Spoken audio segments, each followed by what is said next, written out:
Grut feest in dan wat, want Ilke Bakker van Dokkum viert 1309e jiddi.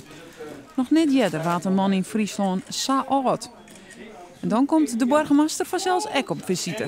Hij heeft nou wel eens nooit toch hoe het kan dat je zo zoen en zo oud wordt. Wat is nou het geheim van Ilke Bakker? Nou, goed eten en drinken. Goed eten en drinken. Nou, ja, Op het Jiddisch is een soort media, want Bakker is nou officieel de oudste inwoner van de Benelux. Bakker, van harte lokwenske. Hoe gaat het met jou? Ja, met mij buitengewoon. Ik ga nergens hier ergens dat ik zo oud ben of wat. Nee, ik ga nergens les van je. Je hebt geen last van de warmte? Warmte.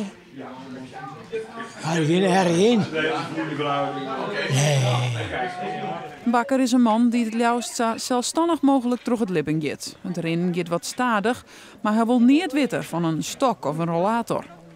Je wil geen rollator? Je wil geen rollator?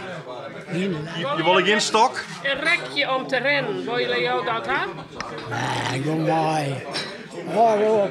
Daarom wil je dat net Ik hebben. heb met alles redden. Je kan je met alles redden, ja. En je bent zelfstandig? Ja hoor, ja.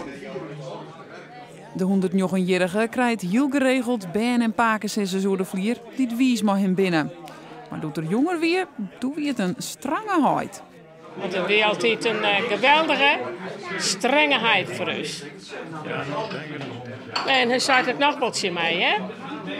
Wat had een mooie jurk aan, of er maar dit waan en rom de boel eens even op.